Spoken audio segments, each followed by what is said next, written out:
Oh, hello. Are you here for a pocket presentation? Oh, that's right. That was one of the things I needed to get done today.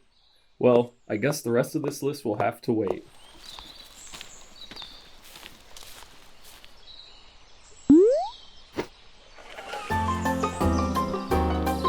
A New Jersey Forest Service pocket presentation. Hi, everyone. My name is Justin, and I'm a forester with the New Jersey Forest Service. Have you ever wondered why people manage forests or what we manage them for? If so, this is the perfect pocket presentation for you. Today, we'll talk about the prioritization of forest management goals through time and how those goals have changed from when New Jersey's land was managed by Indigenous people all the way up to present day. This will help us answer the question, why manage a forest? We manage forests in New Jersey to maximize forest health and ecological benefits for a variety of objectives.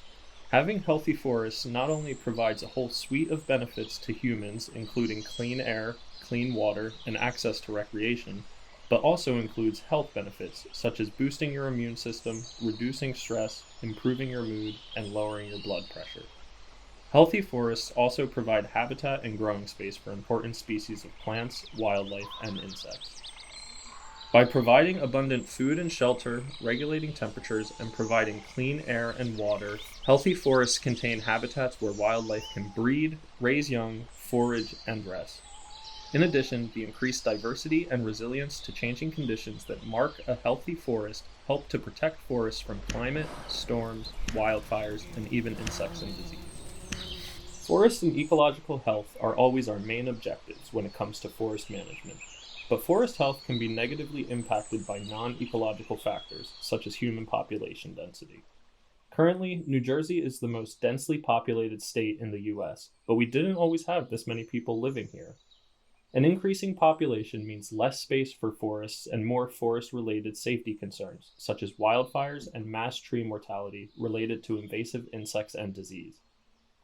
Finally, with so many people on the New Jersey landscape, we have more values to manage for today than past land managers did. So how do we make it work with so many constraints? The management of New Jersey's forests predates the state itself and likely occurred for hundreds of years before European colonists ever arrived on these shores. But not all past management was good forest management. To understand why we manage our forests the way we do in present day, we must first look at how and why forest management was historically practiced in our state. Comparing our current management goals with those of past forest managers will help us understand how management and values have changed over time and what those things could look like into the future. As we take you through a brief history of forest management in New Jersey, be sure to keep an eye out here to see how population grew over time, and there to see major historical events and cultural shifts that impacted New Jersey's forests. Like we mentioned earlier, there have been many different land managers throughout the history of the land we now know as New Jersey, all with different forest management objectives that revolved around the population's conditions and needs at the time of management. We'll start with the first land managers in this area, the Native Americans, and then move into objectives during the European colonization period in the late 1600s, the American Industrial Revolutions from the 17 to 1900s, and Theodore Roosevelt's and Gifford Pinchot's legacy of conservation in the early 1900s. We'll finish by discussing present-day forest-related values and examples of what we can do to work towards those goals. The indigenous peoples who lived within New Jersey's current borders had a strong connection with the land and its many inhabitants. It is thought that they hunted, foraged, created habitat, and farmed in and around forests, burning them to aid in hunting and to encourage the growth of grasses for food that would attract elk and deer. There is evidence suggesting that thinning brush and girdling less desirable trees were common land management practices during that time. Girdling is a method of killing a tree while leaving it standing in place. This involves removing a ring of tree bark completely around the stem to disrupt the flow of sugars and water between roots and canopy. This would have facilitated the growth of other larger trees with desired fruits and nuts to maximize food yields for both the indigenous people and their targeted wildlife. These possible management methods would have led to the creation of small forest gaps and edges that provided ideal habitat for deer and small game, as well as herb, grass, and shrub growth. Evidence suggests that maize agriculture eventually replaced fruit and nut harvesting as a primary food source, which likely expanded and increased the density and reach of the population of native people. While there are varying accounts of land management by native people and differences from tribe to tribe, sources suggest that the variety of land use and management tactics used by indigenous people included burning, thinning, single tree selection, and agricultural development that resulted in a landscape mosaic. This mosaic would have included large meadows, widely spaced trees close to wetland areas, dense forest, and old fields in various stages of growth or succession further from human habitation. At first contact, early European settlers noted the indigenous people's burning and forest management practices, but didn't fully understand that the forest and surrounding lands appeared the way they did upon their arrival because of those activities. These early European settlers benefited significantly from such practices, with early descriptions of the great bounty of forest resources and how open the forest was with scattered mature trees. In 1670, Daniel Denton, an Englishman, described the area surrounding the Raritan Valley. Adorned with spacious meadow, enough to maintain thousands of cattle, the woodland is likewise very good for corn, and stored with wild beasts as deer and elks, and an innumerable multitude of fowl. As in other parts of the country, upon this river no town is settled, but for one at the mouth of it. The country is full of deer, elks, bear, and other creatures, as in parts of the country where you shall meet with no inhabitant in this journey, but few Indians, where there is stately oaks, whose broad branch tops serve no other use but to keep off the sun's heat from the wild beasts of the wilderness, whereas grass as high as a man's middle, that serves no other end except to maintain elks and deer, who never devour 100th part of it, then to be burnt every spring to make way for the new. A little later, in 1684, a Scotsman named Gawain Laurie similarly commented, The trees grow generally not thick, but in some places 10, in some 15, in some 25 or 30 upon an acre. This I find generally, but in some particular places there is 100 upon an acre, but that is very rare. You can see that these descriptions are a stark contrast from how our forests of modern day look, with more than 400 trees per forested acre on average. When describing these differences, one account documents that, amongst early colonists from New England to Mississippi, the ability to ride a horse or drive a horse and carriage between and under the trees became a favorite way to describe the open nature of the forest. Tragically, after first European contact, disease spread ferociously through the majority of indigenous populations, nearly extirpating them altogether. Those that survived were mostly displaced by European colonists and forced to move westward. As a result, the thoughtful management practices of native people in what is now New Jersey were halted, and forests grew into the wilderness that closely matched later colonists' descriptions of the New World. The goals and management objectives of the early European settlers now revolved around agriculture, livestock, hunting, industry, and expansion. They did far less active and subsistence management than the indigenous people, and instead exploited much more of the land overall. There were few grouped settlements across the state with different functions. Agriculture, religious and social needs, administrative centers and ports, and county seats once courts had been established. For the most part, early industry in New Jersey centered around water. Much of the water-centric industry that developed in New Jersey during the early 1700s remained well into the 1900s, with production intensifying particularly during times of conflict, such as the Revolutionary War and American Civil War. Local industries such as shipbuilding, iron, glass, and paper production all revolved around wood, and sawmills were some of the earliest industrial sites in New Jersey. New Jersey's sawmills created materials such as lumber to build ships and run iron and glass forges. From the early 1700s to late 1800s, New Jersey's forests were viewed as an inexhaustible resource. Wood was used in local industry as well as shipped to Philadelphia as building materials. In 1749, Peter Kalm said, Thus the inhabitants are very busy here, not only to lessen the number of these trees, but even to extirpate them entirely. They are here, and in many other places, in regard to wood, bent only upon their own present advantage, utterly regardless of posterity. By this means, many cedar swamps are already quite destitute of cedars, having only young shoots left, and great quantities of white cedar shingles are annually exported from Egg Harbor and other parts of New Jersey. The iron industry required charcoal to thrive, which consumed an enormous amount of pine wood, particularly in the New Jersey pinelands. During the 100-year history of this industry, about 1765 to 1865, there were many furnaces and forges in New Jersey, the most famous of which is Batstow Village, which operated until 1848. As the iron industry declined from 1800 to 1875, many of the abandoned iron buildings were taken over by paper and cotton producers, and glass became a more predominant industry. Grist mills were mostly powered by water and were often operated intermittently, and cranberries and blueberries began being cultivated in the New Jersey pine barrens in the early 1800s and 1900s, respectively.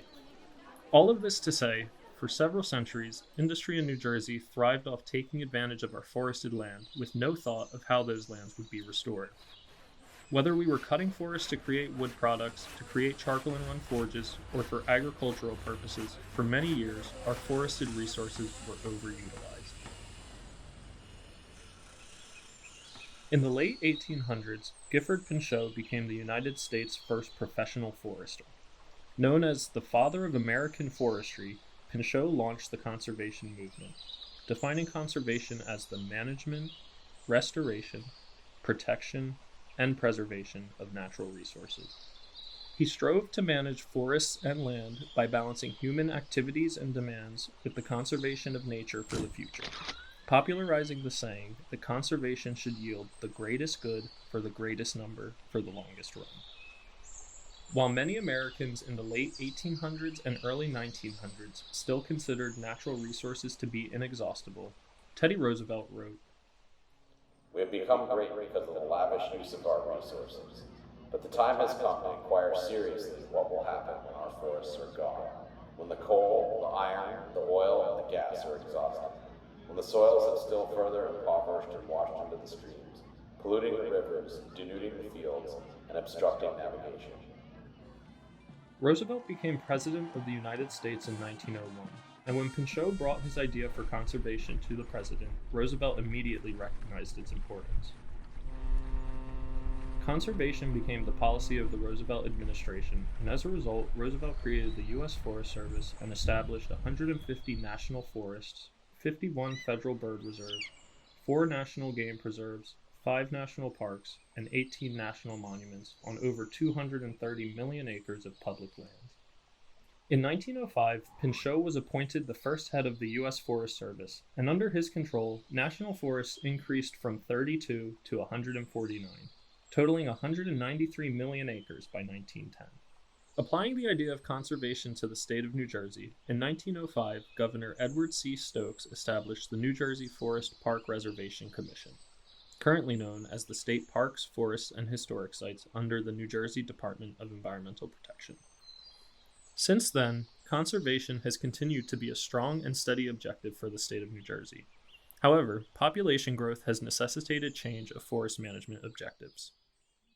As World War I came to a close and government orders for war materials and demobilization were given, industry in New Jersey slowed and unemployment rates rose. During the Great Depression, Franklin Delano Roosevelt created the Civilian Conservation Corps, or the CCC, as a form of unemployment relief. The CCC worked throughout New Jersey alongside the New Jersey Forest Service from the 1930s to 1940s, planting forests, fighting wildfires, and building bridges, dams, and highways. Over this time, they helped to establish and improve 13 different New Jersey state parks and forests. The concept of multiple-use planning came into the national scene in the 1960s and involved the idea that recreation, timber products, and conservation were forestry objectives that should be prioritized in tandem. Then in 1961, the Green Acres program was created to meet New Jersey's growing need for recreation and conservation. To date, this program has helped to plan and grow the state's protected lands, with total preserved open space in New Jersey reaching over 1.6 million acres. During the 1970s, the concept of preservation became more prominent, especially with the National Parks and Recreation Act of 1978, and the Pinelands Protection Act of 1979, which granted the New Jersey Pinelands Commission the authority to preserve the Pinelands region in southern New Jersey. With a mission to preserve, protect, and enhance the natural and cultural resources of the Pinelands National Reserve, the New Jersey Pinelands Commission encourages compatible economic and human activities consistent with that purpose. Subsequently, in 2004, the Highlands Act established the Highlands Council in northern New Jersey, charging it with the creation of a master plan adopted in 2008 to protect and enhance the natural resources within the New Jersey Highlands. Throughout the 1900s, there were several historical events which temporarily shifted forestry goals, but even with brief redirection, the overall trajectory of New Jersey forest management throughout the 20th century was focused on conservation and preservation.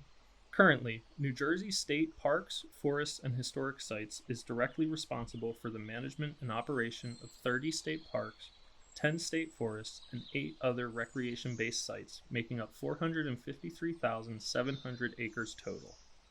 We also support and advise urban and private landowners to steward their forested lands. The stewardship of these forested lands is a charge we take very seriously at the New Jersey Forest Service. To do this, we are always actively considering several end goals for our planning and implementation. These are some of the goals which are most important to us and may be important to you too. A healthy forest is priority number 1 at the New Jersey Forest Service, as many other values and goals depend on it. There are many different qualities that mark a healthy forest, including growing and regenerating tree communities that are resilient to disturbance. One of the best ways for a forest to combat all types of disturbance is to be diverse. Forests can be diverse by having many different tree species, trees of many different ages, or trees of varying sizes and tolerances to light and water. Disturbances like insects or disease are often very species specific. Therefore, higher diversity protects the forest by ensuring that not all trees will be negatively impacted by a single damage-causing agent, and ensures there are always trees left to repopulate the site if some trees are to die out. This means that managing for forest health sometimes requires making difficult decisions, like cutting down trees to enhance structure and diversity so that the forest is more resilient to change in the future. Ecological function refers to a forest's potential to function as it should by providing important services to the environment, wildlife, and humans. These services include wildlife habitat, oxygen production, flood control, and carbon sequestration. Less obvious functions include water filtration, temperature regulation, and erosion prevention. While these services occur naturally in forests, sometimes disturbances or other environmental pressures make it so a forest cannot function to the best of its ability. In those cases, there are management techniques that we can employ to help the forest achieve its full potential. For example, if invasive species have outcompeted native species in a certain forest, the ecological function of that forest may be affected. Invasive species can negatively affect food and shelter for wildlife, and the roots of invasive species may not be as effective at preventing erosion as native plants. In those cases, we can remove invasive species and the affected natives to make room for the new native trees and plants to grow. Often this involves taking additional precautions to help those trees thrive, like putting up fences around new native tree growth to prevent deer from eating it. Other things that can disrupt ecological function include changes in hydrology, fire suppression, and forest fragmentation. Forested lands can provide great habitat and food sources for a large variety of wildlife species. Managing our forests to be diverse in age, density, size, and structure can benefit different species at different points in their life cycles. Larger, older trees with cavities can serve as nesting areas for birds and small mammals. Girdling large trees is a great way to create this nesting habitat. Dense forest understories are beneficial for small animals to hide from predators, while sparser forests with larger trees for perching are ideal for birds of prey to hunt. Open forests with lots of sunlight coming through are also a favorite for basking reptiles. As forest managers, we have the ability to influence the structure and diversity of forests in a variety of ways, many of which can provide multiple benefits to many species of wildlife, whether they're here year-round or just passing through. With climate changing so rapidly in today's world, lowering greenhouse gas emissions and increasing sequestration of carbon dioxide have become worldwide goals. Here in New Jersey, we are committed to mitigating the effects of climate change. And as forests are the largest terrestrial carbon sink in the world, the work that we do in the New Jersey Forest Service is a great place to start. Forests naturally absorb carbon dioxide through the process of photosynthesis and can store that carbon for centuries. By ensuring that our forests are healthy, functioning, and growing, we can help them to better absorb carbon dioxide. More trees mean more absorption. So we are dedicated to planting new forests where it's appropriate to do so, restoring forests that have been damaged by weather events, invasive species, fire, or droughts, and leaving forests to grow naturally where they are already functioning as they should. Many of New Jersey's residents and visitors enjoy forest-based recreation and value the physical and mental benefits of experiencing the great outdoors. Making sure we can provide these benefits in a way that also keeps forests healthy and intact involves creating and maintaining designated trails and roads to ensure that these areas can be accessed and enjoyed safely and with as few detrimental impacts to the environment as possible. Managing for forest-based recreation involves prioritizing conservation, aesthetics, and education, because a healthy, well-functioning forest full of different plants and animals are the best kinds of forests for people to enjoy. There are times and circumstances where limiting recreation is necessary to allow fragile environments or habitats the space they need to repair, restore, recuperate, and flourish. So as you're enjoying our parks and forests, please leave no trace of your presence, and keep your outdoor adventures on designated trails whenever possible. Citizen safety is something that we value highly. Here at the New Jersey Forest Service, we make it a priority to keep our forested trails, campgrounds, and communities safe from the hazards associated with forests. For forest recreation, we want to ensure that hazard trees are not at risk of falling into campgrounds, picnic areas, or along hiking and walking trails. We can mitigate this risk by knowing what insects and pathogens can damage trees in these areas, monitor for damage-causing agents, and remove deteriorating trees when necessary. There are several steps we can take to help mitigate wildfires, especially in the wildland-urban interface, or WUI for short. How close structures are to forest edges, the density of those forests, and fire history in those areas are all closely monitored for risk. We can mitigate some of that risk by implementing silvicultural activities that remove ladder fuels, which carry a fire from the forest floor to the canopy. We can also implement prescribed burns on a several-year rotation, or buffer homes and valuable structures from forest edges.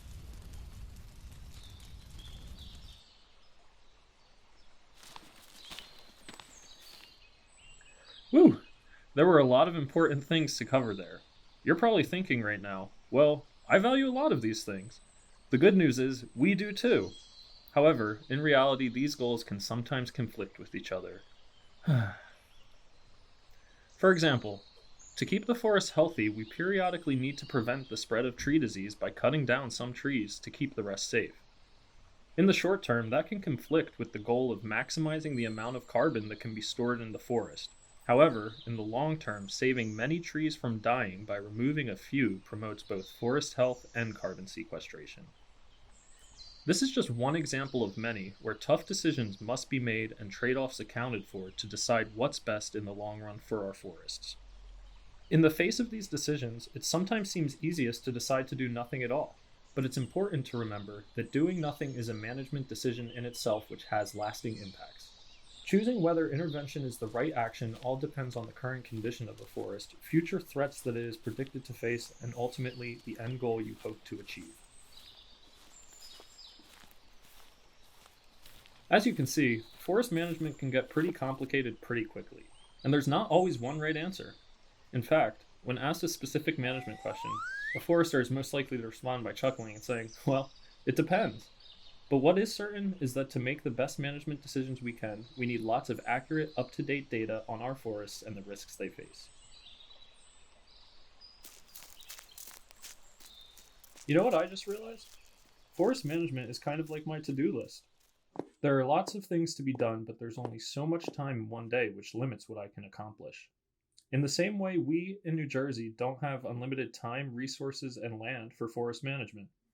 Therefore, we need to prioritize different goals based on our values and objectives. Like, I need to feed my fish today so it stays alive, and I need it to present this pocket presentation so I can keep my job. But I still have plenty of clean clothes in my closet, so laundry can definitely wait until tomorrow.